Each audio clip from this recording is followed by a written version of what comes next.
Well, first of all, Bruce, thank you very much for coming to La Plata and for being here for our customers and fan base today. And of course, your fan base. We're very excited to have you. I haven't made too much of a big deal about this, but this is a big moment for me. I grew up playing guitar in the 80s and started seriously getting into guitar, let's say 89, 90, right before the Revenge album came out. Oh, good. And to me, that was an awesome album when I heard that for the first time. And I saw the videos on MTV. I was like, man, this is awesome. This is what I want to do with my life. So it's a big moment for me to have you here. So thank you very much. You're welcome. Totally cool. Certainly Kiss throughout its career, which is very long, of course. So it doesn't matter when you jumped in, but they've kickstarted a lot of people's dreams. Absolutely. And it's nice to hear, of course, your story. And you have a wonderful story here, so you've done quite well with yourself. So, Thank you. And thanks for having me. Yeah, absolutely. No, it's all about getting into music and rock and roll early on. And I decided that I could never be an accountant. I could never sell insurance. I had to be around the electric guitar. So here we are. Here we are, yeah. Surrounded by guitars and gear. That's right.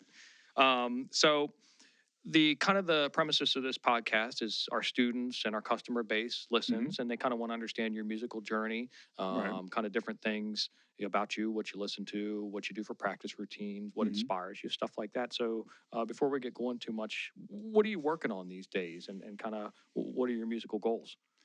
Well, I have to admit that, I just survived the Kiss cruise again, okay, which is always a lot of work, okay. The set that I put together with the guys that I performed with really was a celebration of my Kiss years. And, as I'm being honest about my the month, where we're at, we're in December now, okay? We just kicked off December with my clinic here, right? I have a birthday this month. There's the holidays, of course. So I'm actually, to be quite honest, I am looking forward to, having a little more family time and stuff. Grand Funk still has gigs even in December, but what I'd like to look at coming up, I'm already looking ahead. Most people, you need to, right? Yeah, absolutely. And there's so much good stuff that came out this year to celebrate, and it was another triumph on that Kiss cruise, and we decided there was like a joke shirt one of the wives made with all the four guys in the band, because the band doesn't really have a name. I'm booked as Bruce Kulick, so it had the four names: Bruce, Zach, or I think it was Bruce, Todd, Zach, Brent. Okay, and people were asking for the shirt on the cruise, because the two of the guys wore it. So we're offering that online. Okay, so that's kind of fun, But musically, and I meant to have this conversation with Todd, the singer, a couple of days ago. I do want to record with these guys because we're all living in Las Vegas. Okay. And a lot of people have asked for new music from me. We actually sat down and looked at some ideas that I had when we were getting ready to prep for the cruise, but with a set list that was as so many songs as we prepared, even though some are medleys. Okay. That's still there was no time. Yeah. Yes, there was no time to carve out a proper arrangement for a song or two and go in the studio before that time. But I think in the first part of 2020, one of the musical goals, at least, besides just doing my gigs with Grand Funk or whatever else comes up, is to accomplish some recording with those guys. Sure, to archive that. I mean, like I said, I they're so talented. I certainly. It's been quite a while since I've recorded. Okay, the last solo record was actually BK3, which came out in 2010, which is crazy. So it's been a while. Yeah, it's been a long time. Yeah, actually, 10 years would be a good. That would be a good celebration. Many bands don't record as often now, as you know, because the industry's changed so much, and people are still celebrating stuff from the beginning of my years with Kiss. You know, so. But that would be musically what I want to do. There's always things that I'd love to do with my wife, Lisa, as well. I know we're going to prepare. We haven't yet, but we will this in the next coming weeks.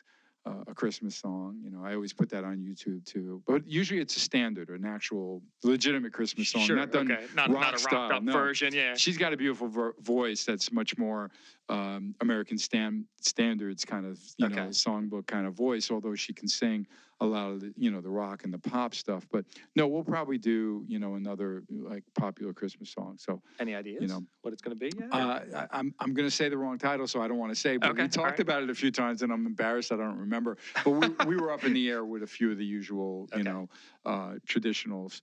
And I'm already, like once Thanksgiving happens, that's when I'm allowed to, in my mind, Start play thinking Christmas about that. things Yeah, and start yeah. thinking about it. So this morning I woke up with, a pretty vintage Sinatra Christmas record. I love that kind of stuff, the Rat Pack and Dean Martin, Really? Winter Okay. Romance. Okay.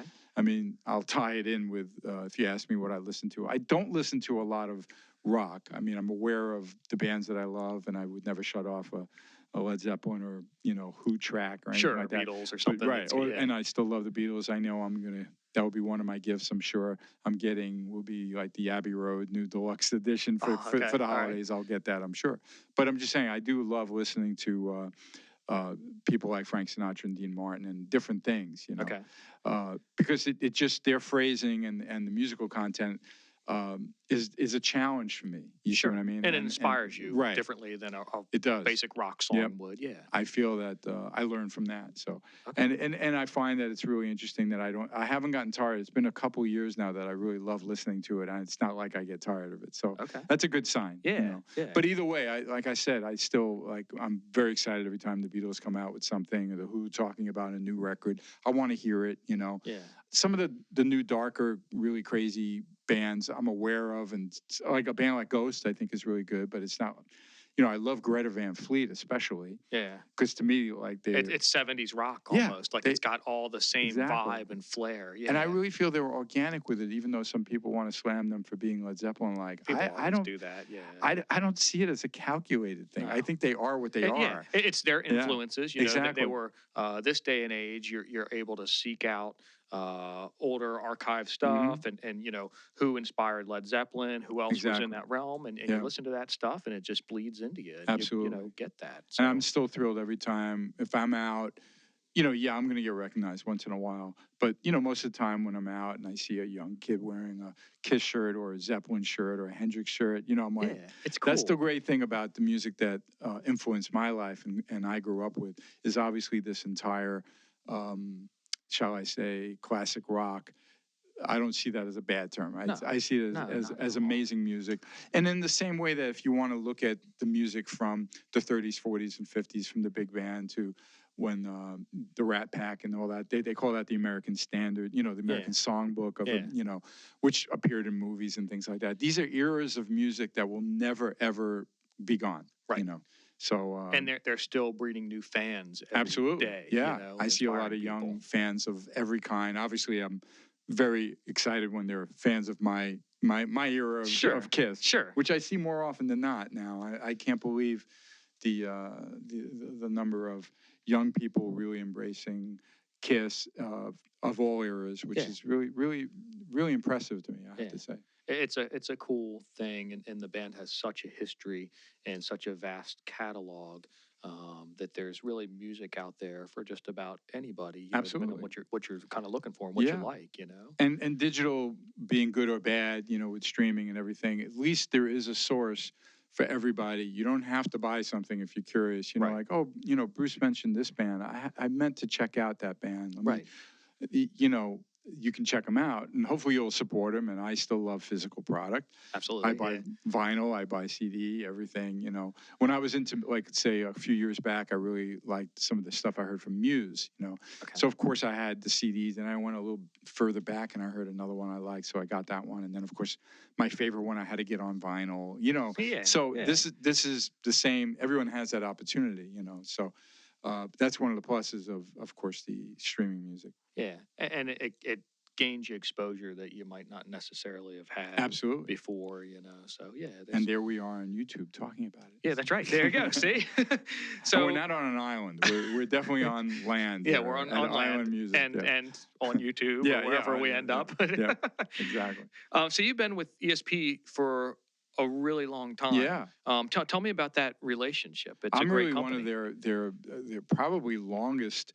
Me and certainly George Lynch and I think are the two longest that got involved. I mean, the guy who's the president of ESP actually worked for George when I met him. He wasn't with ESP yet. They weren't quite You know what? I think established. George told me that when he was here. Yes. Yeah, okay. And Matt's a dear friend of mine, and he's a terrific guy. And it's exciting to still be working with him. But it was like 86 was when some people in New York that I knew who were players that wound up taking jobs in the industry told me about this new company. And I'm living in New York, of course.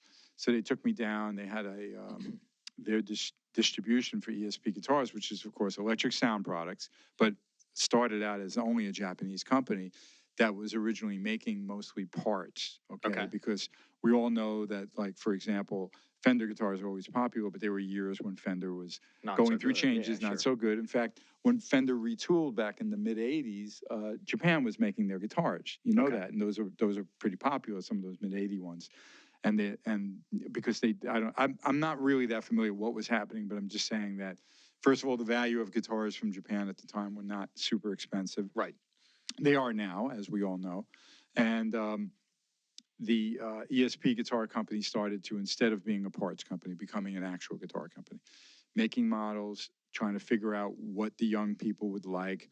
And I think they've done quite well with it all these years. Yeah, I would think so. Yeah, totally. I still have this advert. I know I shared it all with the company. I made, I scanned and everything. The very first thing that I got involved with them, they featured me on the price guide for NAMM, which was just a very simple card, and it was a photo of me playing one of the M1 models, which is kind of a super strat. Sure. That was big at the time. Yes, I mean, everybody had a single humbucker guitar, Floyd, And that was perfect for the Kiss years, So I was on the cover of that in '86. And I've never looked back, really. There's always been ESPs in my arsenal, with Grand Funk. I'll admit, because I have backline, lugged around to all the, the gigs, that I could have various guitars there. Yeah. Okay. But when I need to take one guitar, it's always an ESP. Okay.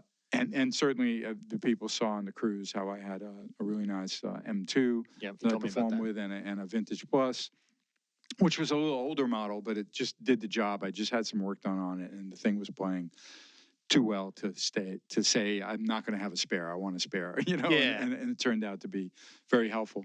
And obviously, I've seen the company grow incredibly. And of course, once it started to introduce guitars from other factories, Sure. Japan got very expensive. So we all know that if you're buying a ESP branded instrument, it can cost a lot of money. Sure. That Thousands, only says ESP on it. Yeah. But I found that there was so many of the LTD models, which came from other countries, that they helped design, that were just real workhorses and very well valued, The guitar you're holding, I always say, is the best guitar under $1,000 that there is. Yeah, I mean, it's an amazing instrument. These 1000 LTDs, people have seen me a lot with for a long time. I also will play a Viper. That's the white ones, where they don't actually offer that particular color combination, but that guitar, I've owned so many of them, and I love them.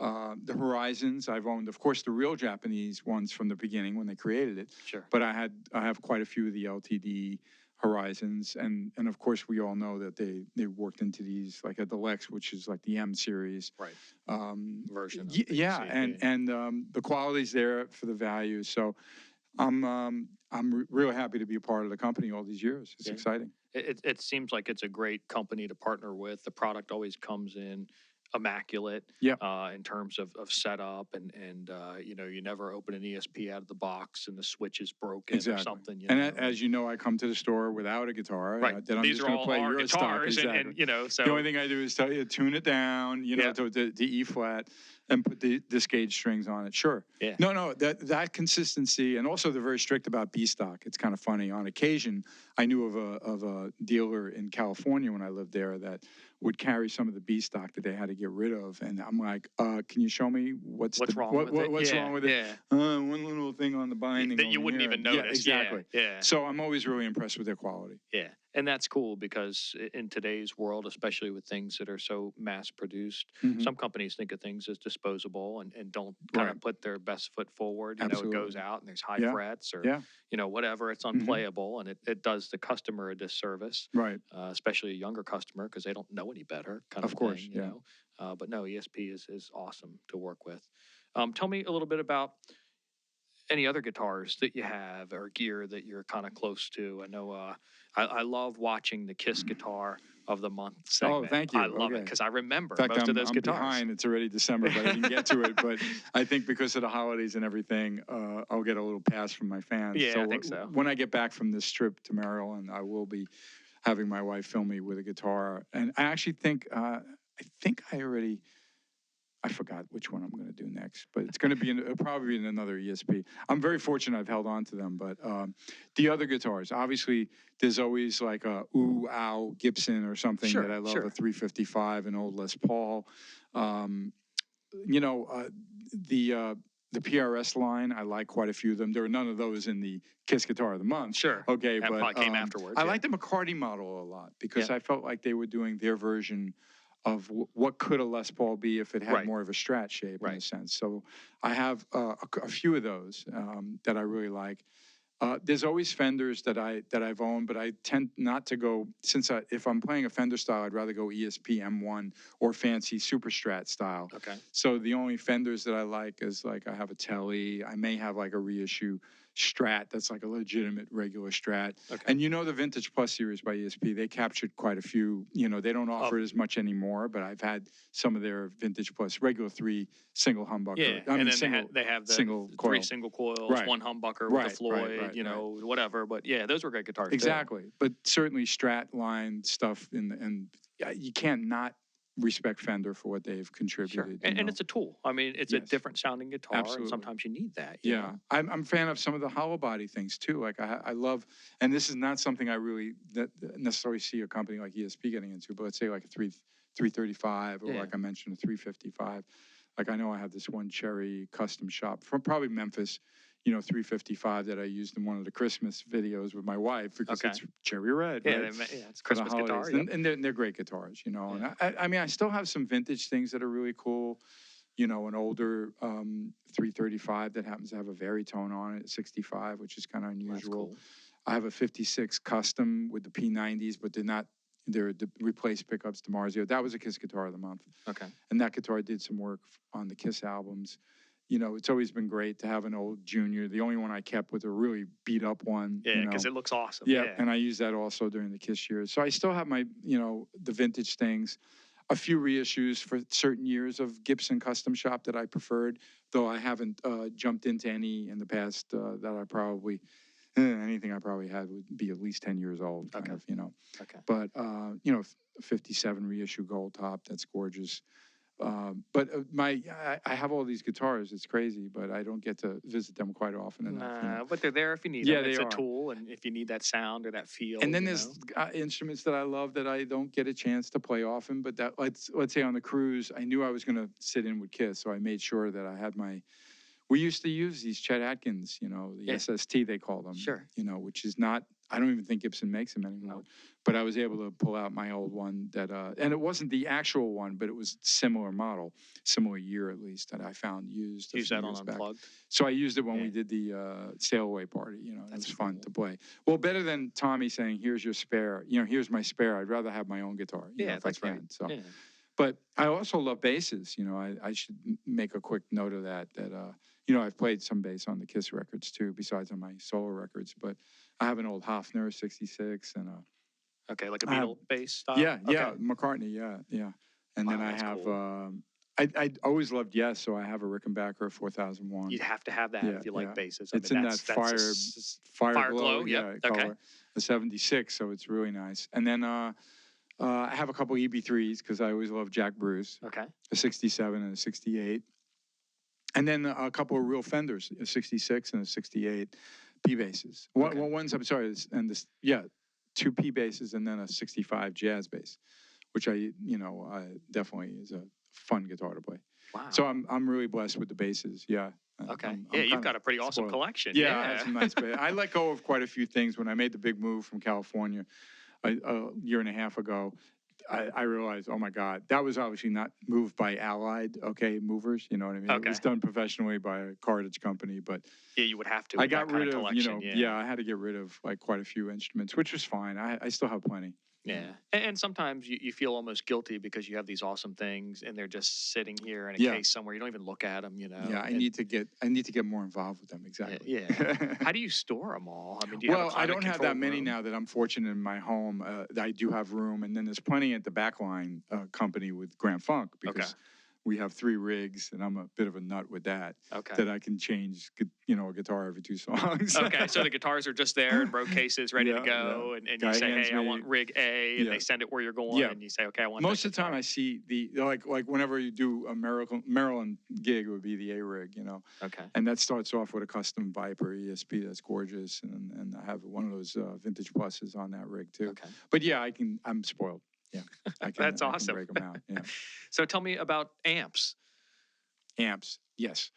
I'm a big Marshall fan. I haven't quite stayed modern with like some of their latest offerings. Sure. Okay.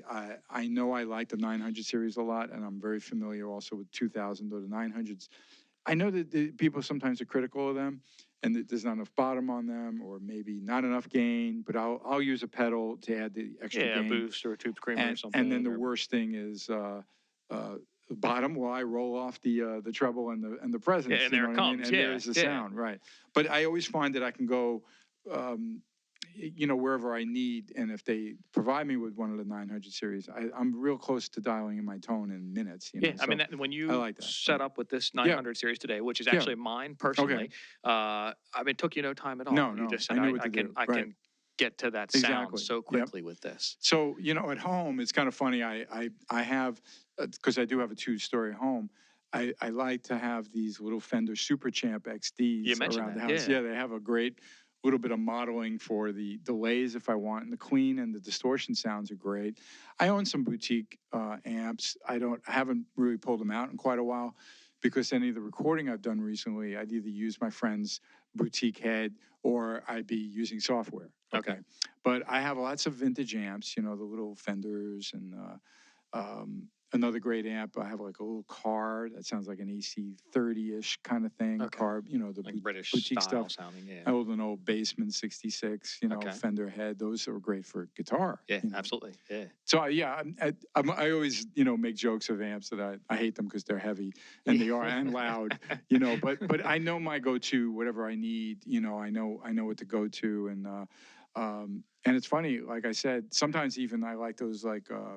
Black Star makes this little fly. There's one. We have those. Yeah, those we are have awesome. 100 of them. A big stack of Maryland so flag many ones people we have onto made. They're those. awesome. Yeah, and for a little practice amp to sit in your living room and play, it's got a good delay on there. Yes. The distortion sounds good. And to think that you can have all that in a little $60 package or so. Yeah, is it really runs cool. on batteries. Yes, it's awesome. So I love those little guys too. Yeah. Yeah, they're great amps. And so the last piece of the tone puzzle is the pedals. And you and I spent some time going through pedals today. And I got to tell you, it was awesome. You, let's say 2 or 3 weeks ago, called me and said, "Hey, I just need a couple of these little Boss pedals to get my sound on the right what to do." And I mean, we pretty much grabbed a bunch of pedals out of the showcase, brought them here, and you were able to get your sound fairly quickly. Yeah. And it sounds awesome. I mean, there was just a little learning curve in the TC Electronics, which I'm familiar with that company because you sold the Boss DM2, which I understand. They're hot right now. But yeah, I mean, the Boss pedals are my go-to. Although again, I own quite a few pedals too. And sometimes, and it's just because I've been around long enough, sometimes I'll go with some of my older things, Sure. So I do have some of the Boss pedals that were the first Japanese reissue. Yeah. I mean, issues, right? The actual instead version, of the reissues, right?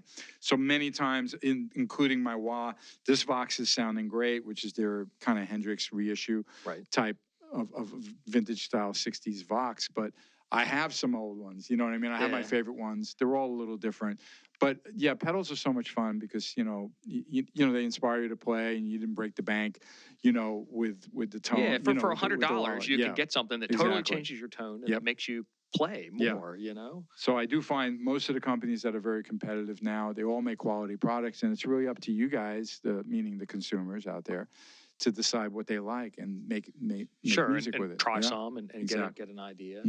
Yeah, it's actually amazing to me that you flew here with pretty much I nothing. brought nothing. Yeah, I brought some of my own guitar picks, which yeah. is just Jim Dunlop's .73 nylon, which you probably have Yeah, here we too. have those, yeah. And a strap. I don't know And that I I brought have that that strap, exact but it's strap, only yeah. because it's comfortable and it's not a stage strap. It's something. If I'm going to sit and I feel like I need a strap, I'll Yeah, bring it.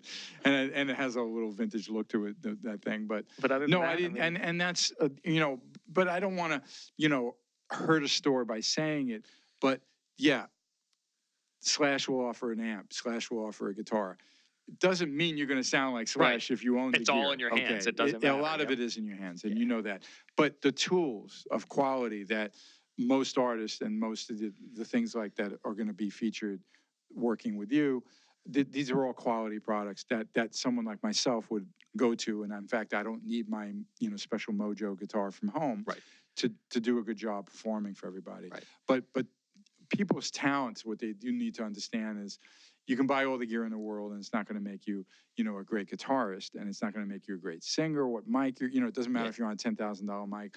A lot of it is your ability and how you've learned to express yourself as a musician. Sure. So don't forget all that. You need island music to help you absolutely with the tools, okay, but to perform. But your talent needs to be honed, and that's something completely different. I mean, does your store give lessons, for example? Yeah, all right, so I'm sure your teachers know how to help those aspiring students to be better. Sure, absolutely, and you can have all the gear that you want, and while it helps you and inspires you to play, it doesn't take the place of practice and experience. Exactly, really. And that's why every time I hear from Hendrix to Clapton to a great Kiss song to Frank Sinatra, I'm just totally enthralled by the performances and the way it makes you feel. Yeah. And that has, you can break it down and talk about what's the equipment, what's the mic Frank sang on, from Capitol Records or whatever, or what amp is Hendrix playing through. But ultimately, it's really that other intangible thing that all those artists have that really are communicating with you.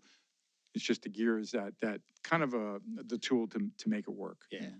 So tell me a little bit about your practice routine. What do you do when you're at home, and what do you do to warm up for a Grand Funk gig or even just like a clinic here? Right. I mean, it's going to be different for everybody, and for myself, obviously, when I'm preparing to do something like clinic at a store, there's certain songs that I'm going to know that I'm going to do. So I want to freshen up on them. So I'll actually sit at home. I'm so simple with that. I'm playing my iPad through like one of these little Bluetooth, jawbone speakers. It's not coming out of anything huge. Using the little Fender Super Champ. Okay, all right. Sometimes no pedals at all. Towards the end, I may pull them out just to get comfortable used to with trigger them. in the wah. Yeah, but I kind of already know what my menu is when I want to color it. Yeah. But I did that once before coming out here, where I used the pedal board, which is set up very similar to what you guys did, except it's not mounted on a board. Sure. And I'll play, in this case, I did play a couple of my go-to ESPs that are comfortable that probably were going to feel a bit like what you were providing here, Okay. So then, there's going to be preparation. Now, something like a cruise performances where you're going to play 2 sets, that requires the band getting together in the house and going over the stuff. But then it requires going to rehearsal studios. Then you knock it out. Sometimes you can practice too. One of the guys did us all a favor, Zach, thankfully, kind of edited on GarageBand, like all the songs, so you can actually just play to them. You know what I mean? Okay. And that was fun. So then you just, even Go though home your and guitar play the is set, with your guitar. Well, the medleys mostly he did because those were complicated. You know what I mean? Because you're doing 2 minutes of a song, then making a left turn and going into another song. But on a bigger level, when there isn't something to prepare for, and by the way, we got together in a rehearsal studio 6 times just for like 3 or 4 hours running it down, discussing better ways to do it. But bands know they need to spend time to do that, to perfect how you're going to present something live. To make yourself tight and to get the chemistry and cue off each other. Just know you should even run down your set kind of the way it's going to be, or how you think you're writing it out. Or at least songs that you want to link together. You want to feel what that's like. And the transition. Yeah, exactly. And the timing transitions and everything. You want to know all that. But the stuff of just being a guitarist and whittling your craft and learning, I just tend to, like, while I'm watching TV with my wife, I'll have a guitar in my hand and I'm just kind of noodling around. Now, obviously, there's times I want to pick up and say and just see if something comes up, and then, sometimes, oh, these chords are kind of cool.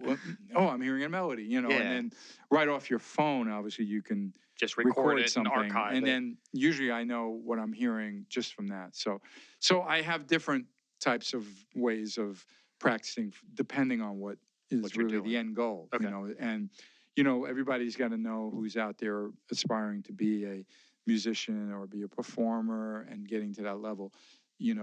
There is a certain amount of prep for everything, but for me, I look at it, each thing is a little different, so the preparation has to be tooled to change to that. Exactly. That makes total sense. Yeah. Okay. So do you still get pre-show jitters at all? Oh, and you mentioned the one thing I didn't answer though, and you're right, and that's what made me think of it, was for a gig. Okay, meaning the grand funk show. Yeah. Okay, what do I want to do? Yeah, I want to get the fingers moving, and like it's funny with Grand Funk, I always play the Star Spangled Banner. So backstage, it doesn't matter. I usually don't even have an amp. I'm like, I have to go through the whole thing. It doesn't even matter if other music's pumped in. I got to play it once just so it's in my brain, even though of course I know it. You know what I'm saying? So I do have that. I do have that anxiety about going on stage, of course. That's such a memorable piece too. Sure. That you cannot miss a note. Yeah, when you make a mistake, you're really embarrassed. Yeah. Other stuff that and by the way, I do it by myself on stage. Yeah. So if you make a mistake, I mean, instantly everybody knows. Yeah. So it's not one of those ones that you can flub up, and it's fairly simple melody line, and you can obviously dress it up. Yeah. But one missed note. And all of a sudden everybody turns and the blood drains out of your face. I've had the pressure on me. I've done it at professional sporting events and everything, and I'm out of my mind wreck, before doing it. But that's normal. No matter how good you are, you should be nervous. Sure. Because you care. That's the way I look at it. If you didn't care, you wouldn't get nervous. Yeah. So they ask about jitters. Yeah, and then definitely one other thing, like before a gig, there's times sometimes we don't have a lot of time to prep before we're ready to play. We got to get, dressed, change clothes, set up, whatever.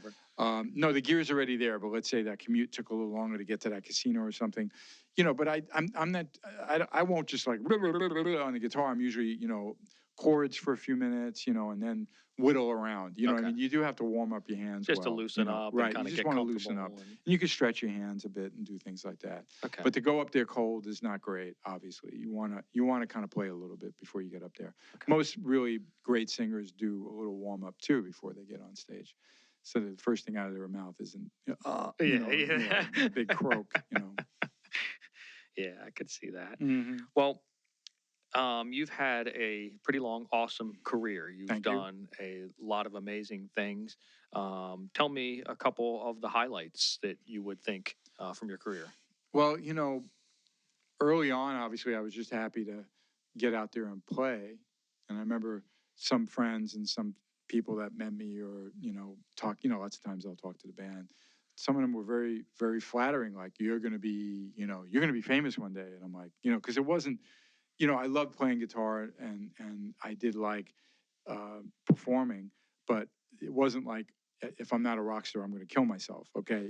But it was very fortunate, obviously, when opportunity would follow an opportunity, and I just kept moving ahead. So of course, even the first time, getting out there with Meatloaf and going, on tour with the Bat Out of Hell tour, which was back in 70, I think that was 78, okay, 77 to 78. He went from nothing to being a really huge star, and that was with, I was in that backing band. We did Saturday Night Live, and we played huge arenas and big venues. Yeah, so you're probably like, this is awesome. This is, know. And I'm glad I got that under my belt before I, through, opportunity and call it fate or whatever, having that offer to be in KISS, you know what I mean? So I'm glad I got to see what it is to play for over 50,000 people and to be on live tour. TV and stuff. Yeah. Exactly. So, but also joining KISS, obviously, really probably the biggest highlight, playing Madison Square Garden and so on. Yeah, that's awesome. and being at Wembley and doing the Monsters of Rock and all these performances and going on famous TV shows and everything. Sure, so all the MTV stuff back then in the heyday. And so all those things were exciting. And then, for many years, I haven't done too many recently, but the Rock and Roll Fantasy Camp is a lot of fun. Yeah. And through that, I got to jam with Jack Bruce Bruce and play with Roger Daltrey. Some of your idols, and you're right there with them. Play That's guitar amazing. with Dickie Betts and meet all these amazing players and get to jam with some of them. So I have to admit that that was a real thrill too. If I want to look at my big moments. No, those are amazing big moments. Absolutely. You should definitely. Ginger Baker, who we lost recently, was one of the guests too. He was a little wild, but he did the camp, and my camper band got to jam for him. So yeah, a lot of really, I have to admit, I've been very fortunate in many ways with all those things. Yeah, absolutely. Mhm. So tell me about your audition for KISS. What was that like? Well, how I ultimately wound up in the band was really just because they were always aware of me through my brother and other players in New York. And ironically, when they hired Mark St. John, I know they wanted Vinny was out, okay, who didn't want to sign the contract, whatever. But they had to have somebody that was going to really be in the band on their terms, if you know what I mean. Sure. And I know they reached out to people like Grover Jackson of Jackson Guitars. Give me a list of guitar players, Because he would know at that time, yeah. And I wasn't on that list because I wasn't a California guy, But the next thing I know, this guy Mark St. John got the gig, okay, and absolutely a very fast player, really, fast stuff. And they did, the Animalize record. Yeah. But at some point while they were recording, and I'm not sure it's because Mark got ill or Paul Stanley didn't like what he was playing, but I got the call to be a ghost guitar, okay? And ghost guitar just means, you're going to come in and play this stuff, but your name won't be on the record, okay? So that was my first introduction to actually working with KISS. And I remember Paul said, don't cut your hair. It was about shoulder length at the time. I already lost the mustache. I know the rumor out there was that they made me shave it. But when I did the session, I didn't have my mustache. They knew me before with a mustache. Okay. I knew that. And then I got the call to fill in. And then it turned into them wanting me to be in the band because Mark did get healthy and they gave him a shot. But they realized they had the right guy with me, which is a real weird way to get in a band. You know what I mean? But it's chemistry. Yeah, and if it's not there, it's not there. So I was kind of like the understudy. Although Mark didn't get a chance to live prove himself, even though he did some great stuff on the Animalize record. And then they realized that I was a better guitar player for the group, and they sent him home. And that was it until '96 when the reunion tour started. Okay. Was there pressure to play parts like Mark would play or even like Ace would have played? Well, I mean, do they? In a way, but not so much. I mean, I think Paul knew that I wasn't like quite as much of a shredder as Mark St. John. But at the time, I was also a lot younger than now. It wasn't that hard for me to play fast stuff, but I certainly didn't do as much of the finger tapping as Mark. But I got through that Animalized tour. Well, I mean, on that cruise, we did a few of those songs, and I was like, I remember saying to Lisa, I was like, I'm going to do the best I can, and that's all I can do. Yeah. You know what I mean? This is 35 years later. I'm trying to play these crazy riffs, and I did a good job. In the end, it's fine. They never asked me to be like note for note Ace, where Tommy has encompassed that space man role and plays Ace very meticulously. Actually, my years in the band wasn't about that so much. Right. Okay. At that point in time, it was about moving forward towards what the musical landscape was then, not recreating what. But you should know, I mean, some of the tapes that I heard with Vinny playing the old material, I was just like, what? You know what I mean? Yeah. Vinny really took some liberties that I would never do. But I always felt like I've done a good job of capturing the essence of what a guitar player may have contributed that's special to a song. But then I could make it my own. So on some of the stuff, I was more literal, but still you could tell it was Bruce and not Ace. Yeah. But on other things, I tried to recreate. Yeah, that. I didn't, like if we did Strutter, I wasn't playing all his riffs, or if we did I Was Made for Loving You, I didn't play his solo. But Deuce, I was kind of doing my own version of what he did, so, but I had that liberty where I've seen Tommy, wow, those are Ace's riffs. You know? So I wasn't asked to do that. That's cool. But I don't think that there was ever any disrespect. And, Ace has always respected me, and he knows, I've been very respectful of his he's an icon. I mean, Absolutely. and actually, I know he just announced it to people not too long ago on the Eddie Trunk show, how I'm on the new record, one of the records that he did. And it's a Hendrix song, ironically. Oh, that's We're cool. both big fans of Jimi Hendrix, yeah. Manic Depression. Okay. Song, yeah. Oh, that's really cool. So it wasn't that hard for me to be me, but at the same time be respectful of the previous Kiss guitarists. And Sure. certainly the biggest one being Ace, obviously. Sure. Okay. So you went from Kiss, and then there was some time that you spent with John Corabi. Yes. And did some Union stuff. Tell me about that. He's awesome, great singer, great songwriter, great guitar player. A lot of people it was don't know so that. close. Yeah, Union came up because I wasn't going to be in Kiss. And I remember this manager that worked with Kiss for many years, Larry Mazer, I remember speaking with him. And he said, John Corabi. And I knew of John. I didn't know him well at all, but he said, well, he's not in Motley Crue anymore. Maybe you guys should get together, and you know that story. So I can't believe they're touring again. That's all. Yeah, that's funny, wild. isn't it? Yeah. Really wild. Have you seen the YouTube video of them blowing up the contract and all that? Well, they always do everything big, and they did that. So anyway, John and I, the chemistry was good. We're very different kind of people, though. I mean, he's a very sweet guy, but he looks like a pirate. You know what I mean? And I was never quite that look, but anyway, we hit it off musically and personally. So I'm real proud of the couple of records that we did, in a live record and a DVD. So, and we always say, like, at some time we'll probably do something together again. That would be cool. Yeah. Yeah, absolutely. Yeah, that would be really cool. Okay, so you went from the Union stuff into Grand Funk. Right. Tell me about that transition. That's another amazing, iconic rock band. No, I mean, it was like I see an email from Don Brewer. I met Don when I did some dates with Michael Bolton, where we were on the Seeger tour, and Don used to play drums for Seeger quite often. Not this last couple of years because we got real busy, but Don's just an amazing drummer and one of the principal guys in the band. And when I got the email, I was kind of like, I don't know if this is even legitimate. You know what I mean? But I asked to speak to him. Yeah. And then when I spoke to him, he said, look, we're going to put this together, and you're on the short list of guitar players. You want to come up to Michigan and check it out. And I was really nervous about it. I always have so much respect for Grand Funk. I have some friends that they don't care about my years in Kiss. They just think it's unbelievable that I'm in Grand Funk Railroad. They love that band much more. But regardless of that, I saw it as a good gig opportunity. I remember the singer Max Carl, who's a tremendous singer. He saw some pictures of me in Europe with Corabi looking like hot chicks all over us, we looked all edgy. And he was kind of like, you sure about this guy? I don't know if I want to be with this guy. You know what I mean? It was like one of those things. And I remember going to his home in L.A., and he got to meet the real Bruce, not the, backstage at some, gig. Yeah. And we hit it off very well. So, yeah, and now we'll be entering our 20th year of performing. It's unbelievable.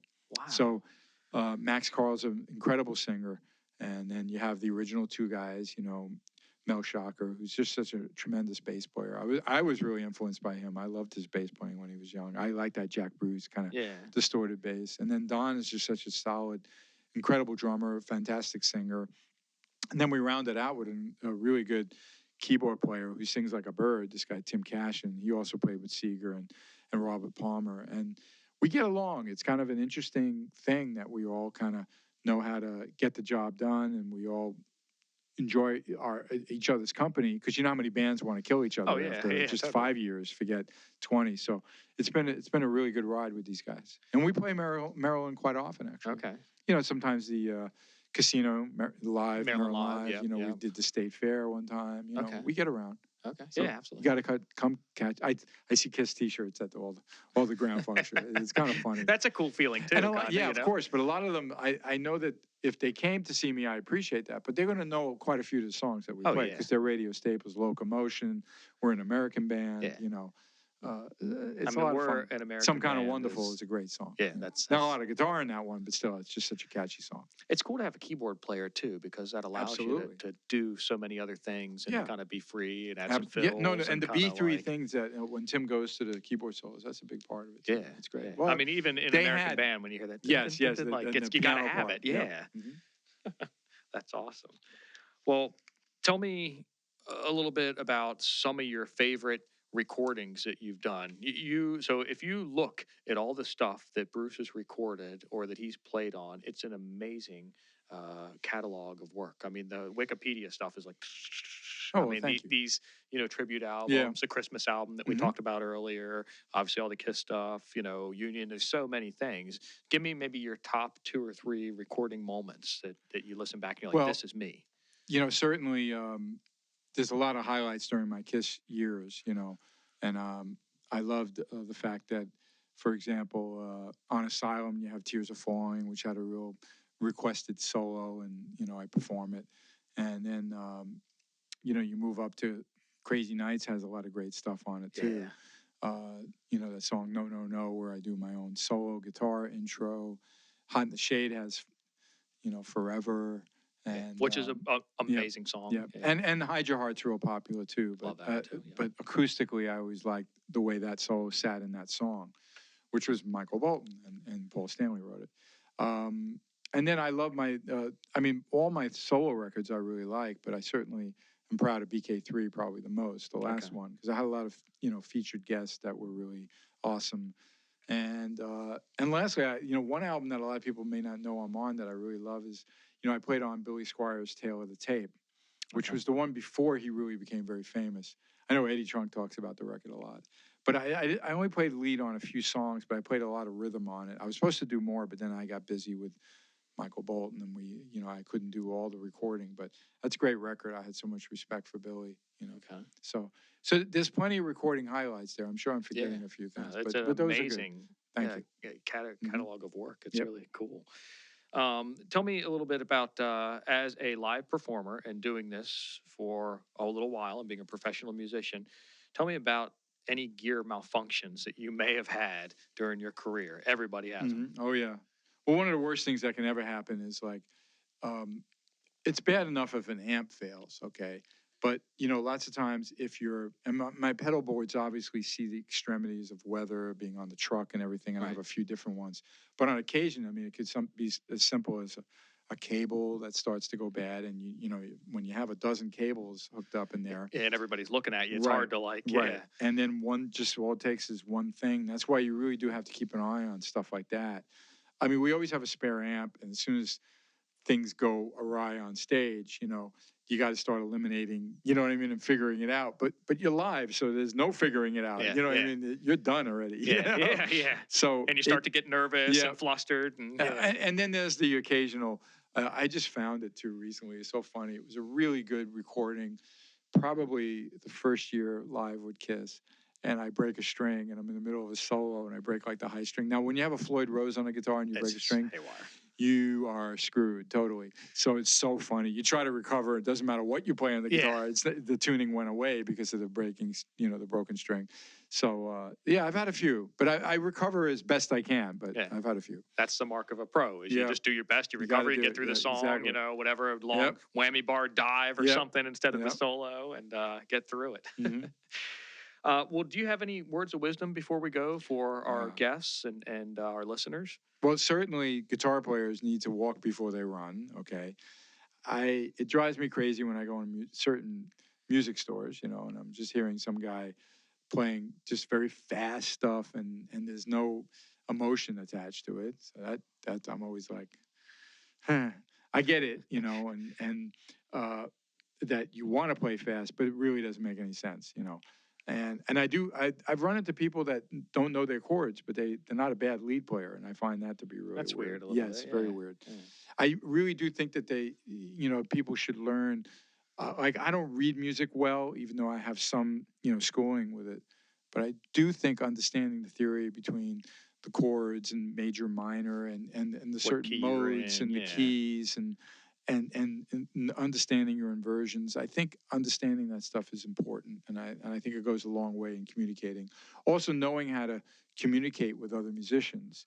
There is a certain language we use. You take it from the head, the top. From the B section, from 1, 4, 5, go to the bridge. Yeah. Oh, the 5 chord. Yeah. And I know sometimes me saying it to some people, and they're like, "What are you saying?" So you should learn those things. So, and the last piece of advice, besides always being, try to believe in yourself, but understand that there's always somebody you can learn from, no matter what level you're at, is to play with other people. You got to get out of your bedroom, your home, and work with other people, even if you don't get along with them somewhat. You need to get out there and play. Yeah. So I love the guys that are doctors and they're very successful and businessmen, and they have their weekend warrior gig. And I got a friend who's a big accountant and a doctor. He records all the time. They love it. Yeah.